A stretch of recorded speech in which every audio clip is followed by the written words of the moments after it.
guys, hi, welcome back once again. My name is Vaishali, and having learned quite a few things through human interactions and having pursued masters both in business administration and clinical psychology, what I've come to understand that we as human beings are very interesting and multifaceted, multidimensional beings. And as much as our identities with I, me, we, ours, or they, it underlines and highlights the basic idea that we are bio-psycho-social creatures. That our biology, our psychology, and our social connections or social interactions are all constantly interacting and thereby quite naturally influencing each other to some degree. And all of those interactions, fortunately or unfortunately, to a large degree, are happening below the level of conscious awareness. In and within our physiology, our psychology, and our social connections are happening at the subconscious and the unconscious levels. And thereby, when we say that we are social creatures, that we become the part and parcel of our social connections, that we become not just a part of the environment, but we become our social connections, that we become our environment, that we become the embodied expression of our environment, our culture, and thereby that entire mindset. And if we understand that, it quite naturally also indicates to us, it quite naturally also tells us that our brain is a social organism, it's a social organ, and thereby that gray matter that sits and resides within the skull and is connected to the entire physical system not only is the storekeeper but also develops within the context of our interactions, within the context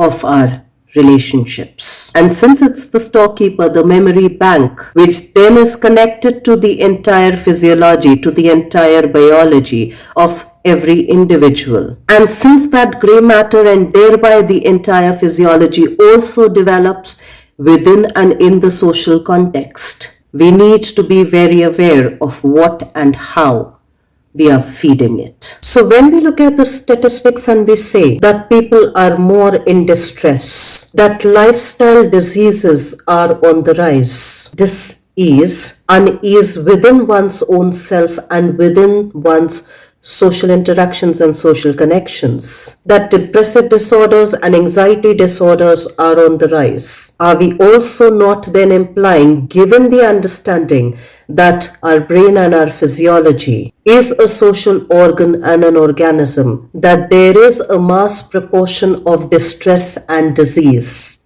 dis-ease, personally and interpersonally, on the level of society as well, on the level of the culture that that particular society follows as well? Are we then not invariably saying that it's not just an individual issue, which to a degree of course it is, but it's also a societal, a cultural issue? Are we then also to a degree not saying that we need to change the societal brain, the societal physiology, as much as we would like to do it on an individual level? And of course, since our physiology and our psychology is the storekeeper, is the memory bank of all of our interactions, mostly on the subconscious and unconscious level, and to a degree on the conscious level as well, and that it also develops or remains underdeveloped, improperly developed, in keeping with our social interactions, should we then not pay a little more attention to our social interactions, on how we connect with ourselves and with others, on how we interact with ourselves and with others, on how others interact with us as well? And since it's a storekeeper and a memory bank, not just our brain but our entire physiology, our entire biology, should we also then not become aware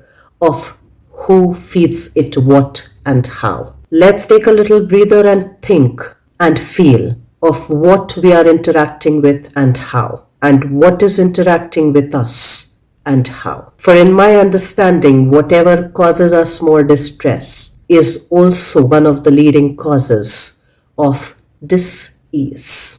And of course, since it's a social organ and a social organism, it does not restrict itself. It does not restrict its distress, its dis-ease, unease with one's own self and one's social connections or social interactions to itself. It starts leaking itself around. It starts passing on itself around, mostly unknowingly. So let's become aware of those unknown hidden interactions that is causing the social brain and the social physiology, both on social and individual levels, a lot of distress and a lot of disease, so that we know where to curtail it, even probably where to cut it, both on interpersonal and personal levels. Let's try and do that for ourselves. Let's try and give it a little more thought. And I will see you once again the next week. Till then, stay tuned in. And guys, if you do like the contextual content of these videos, please do like, share, and subscribe.